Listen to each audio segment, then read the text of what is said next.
mic. Yeah. All I need is one mic. Yeah. All I need is one mic. Hey everybody, welcome back to One Mic, and today I'm here to talk about episode 5 of the HBO limited series Station 11 entitled The Severn City Airport. Name's pretty obvious. This entire episode takes place within this airport. It's not even like we don't see any other scenes, we don't get any flashbacks, we don't go to Kirsten, we don't go to anywhere else. We spend this whole time in this airport.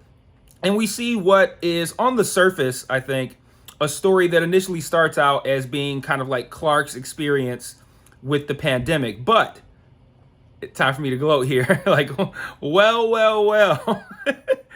It turns out that I can't say I'm not one to pat myself on the back, because I most certainly am. But if you watched my video for episodes 1 through 3, you saw me say that I felt that the prophet, who at the time was only known as David, was probably the son of Arthur and Elizabeth. And well, shows I know what the fuck I'm talking about, doesn't it? But this also actually turns into a story that's even more so, I think, a story about how that son, Tyler, ends up becoming the prophet.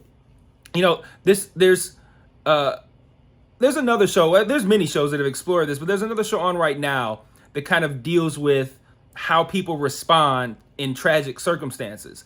And for Clark very much reminds me of Misty on Yellow Jackets. Clark seizes an opportunity. You know, this guy who was pretending to be from Homeland Security but was actually a custodian absconds with like a plane, a pilot, and a bunch of the people there. And that leaves kind of like a void that Clark sees an opportunity to step in. This is a guy who, you know, there's an interesting conversation between Clark and Elizabeth, where she basically says, you know, Arthur was someone who was easily liked. He didn't even have to try, and you have to try hard as fuck to be liked. And he is somebody who craves that respect, attention, the feeling of being needed. He craves that, and that's so much like Misty from Yellow Jackets. And he steps in and he gives this nice little speech, and it's a good speech, and he makes great points. And I think, you know, a lot of things, manipulations, lies, any of those things, they work because, well, they work best when there's a grain of truth to them, when there's some truth there. And he makes a lot of good points, you know, about how they're in a great situation in this airport during this pandemic. I love when he said, like, the custodian guy leaving effectively tripled their food supply. Like taking what dragged everyone down and twisting it up into something that not only builds them up, but makes him look like somebody that they can respect and admire and look up to. So I thought that was like really interesting stuff that they did with Clark. And, you know, I like to see that kind of thing too, where they take a character who is someone that is almost kind of looked at as a joke, right? Like, you know, there's the whole scene at the beginning where he's trying to get Elizabeth's attention from Coach, and she's in first class and she's ignoring him. You know, he just kind of looks like, he just kind of comes off as somebody who's never really respected, who's never seen, I think is the best way to put it. He's never really seen. And this opportunity that he seizes allows him to be seen. And he runs with it, and he does a fairly good job of it for the most part. But, you know, meanwhile, we see Tyler and how he comes to adopt the prophet's there is no before mantra. And, you know, if you look at things from Tyler's perspective, you can see how he adopts that, because if you're Tyler, why would you want to hang on to your past? You know, he doesn't want people to, you know, I mentioned this just in the video that I recorded like a couple hours ago. You know, they want to leave the past behind, the pre-pans. They want to embrace the past and kind of like keep it as like historical context, and they kind of like are stuck in a rut. Whereas the post-pans, who Tyler / the prophet has kind of, you know, again, he stepped in and filled that void. You know, he wants to kind of leave the past behind and focus on rebuilding for the future. And why wouldn't he? After what we saw from this episode, right? He has a literal absent father. He has an emotionally absent mother. He's been shipped all over the place, following her around to like Germany, I guess, after Arthur apparently cheated on Elizabeth multiple times. So Arthur just has a history of cheating, apparently. He's here at this airport where Clark, he's overhearing Clark essentially talking shit about him, like, first saying that, he's kind of like stubborn and what do you call him, a destroyer. He says that they have to, Elizabeth and Tyler have to go. He overhears them arguing about, him being Clark hating Tyler because he hates Arthur. And to a degree, Clark never really denies that. He uses that opportunity to like really kind of shit on Arthur, but then also just at the end of it tack on, but I still love them. But it's like, you're hearing this and you have these feelings of abandonment. You have these feelings of being overlooked.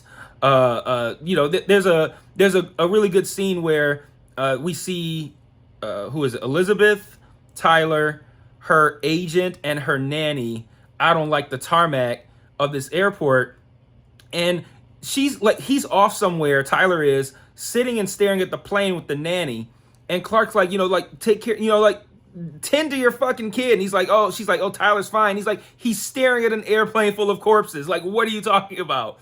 So like, this is a guy, he's a kid who just doesn't have anything in his life currently that would make him want to cling to anything pre-pandemic, right? So you could see how this would grow up and become a kid who decides that, we need to let go of the past and we need to rebuild our future. So like they did a great job of showing Tyler slash the prophets, Tyler slash David slash the prophets motivations, and how he's also, I think, so good at manipulating people to join his cause because he watched how Clark did it in that episode. I was watching this episode thinking like, immediately upon the opening part of it, when they introduced Tyler as a character, I'm like, okay, well, they're introducing this kid that has only been mentioned kind of like offhand as like he's actually been casted in this episode. I'm like, this is leading me into believing that my theory is true. And as the episode progressed, like there's like, you see Tyler kind of watching him when Clark is giving this speech, and you can see he's kind of soaking it all in, and he's looking at, he's sitting there with his headphones on, but you can also see he's like observing how people are responding, and they do a really good job of giving this guy motivation to become who he is in the future, the prophet. This is a guy, he I keep saying a guy, but this is a kid who, he still wants to have hope, right? He still wants to see some sort of positivity. And we don't see that in him up until this one guy comes off of the plane that, by the way, that was kind of a chilling scene to see a plane roll to a stop. Like you knew like everybody on that shit's dead. But, he sees this guy come off this plane and he brings him in and he's like, this is the only time we see Tyler lively and excited. And he's like, this guy's alive. He was immune. That means we don't necessarily have to be here. There might still be other people outside. We could try to have a life. And his hope is literally shot in the head. And like, why would you continue to want to be a part of this? Like these people saw an opportunity to stop living in fear, the fear that Clark is kind of stoking and using to further his own status. They're living in this fear. Something comes along that potentially could give them hope. They kill him, and then they quarantine Tyler and Elizabeth for a month, not a week, not 2 weeks, a month, and then have the unmitigated gall to, after a month of quarantining these people in an airplane, to be standing there in masks when they come out.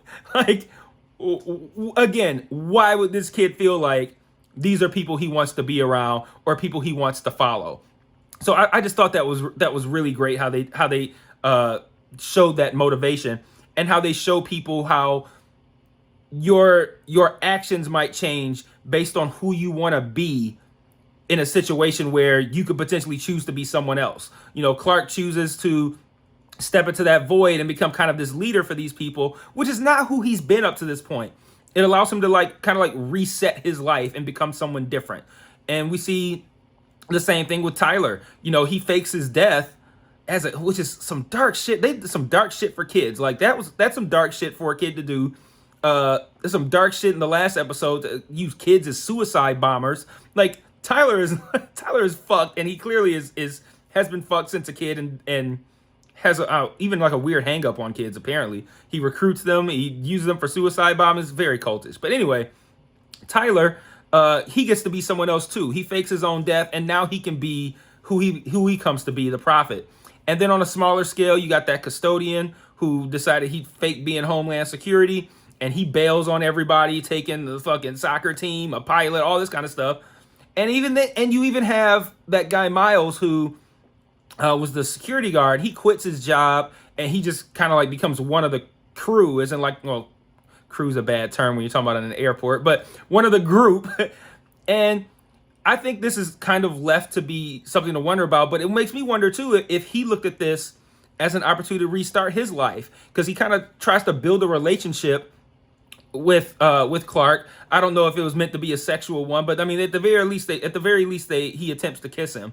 And it made me reflect on, looking at all the other people who decided this was a good opportunity to try to be someone else, to like maybe get rid of the person they were in the past and become someone new. And it makes me wonder if maybe he had been living his life in the closet up to this point.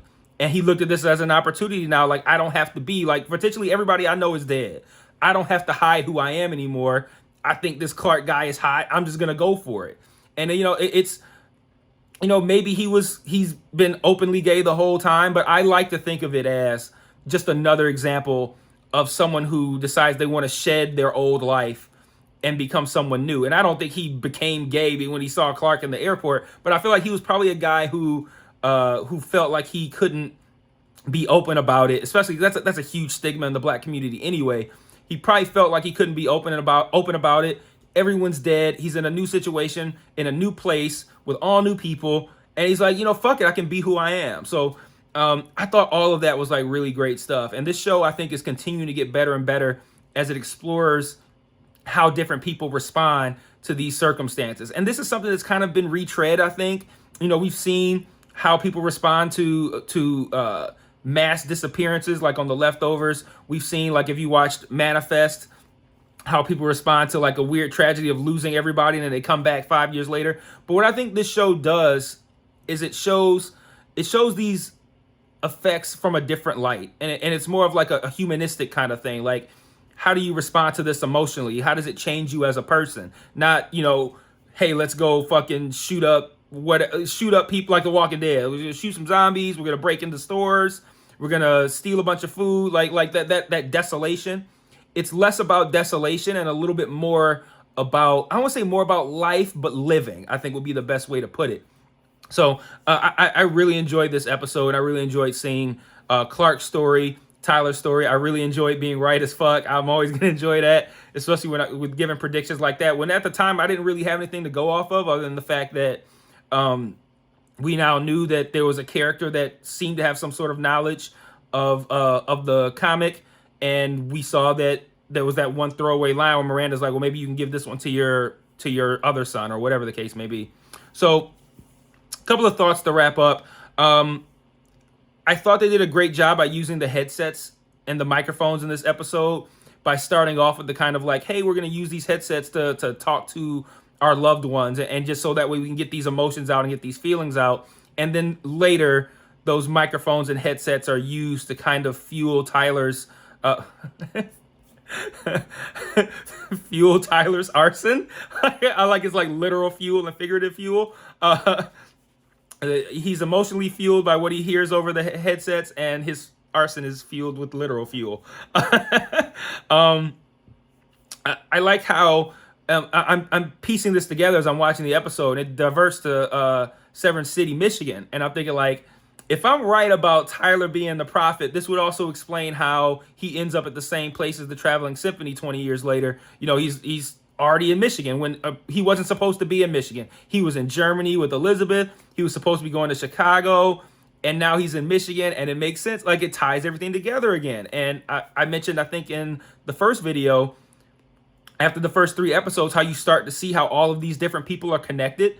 I was surprised we got an episode that was largely about Clark. I thought we were done introducing new perspectives here, but They did it with Clark, and they did it, I think, as mainly a vehicle to show us how Tyler gets to where he ends up.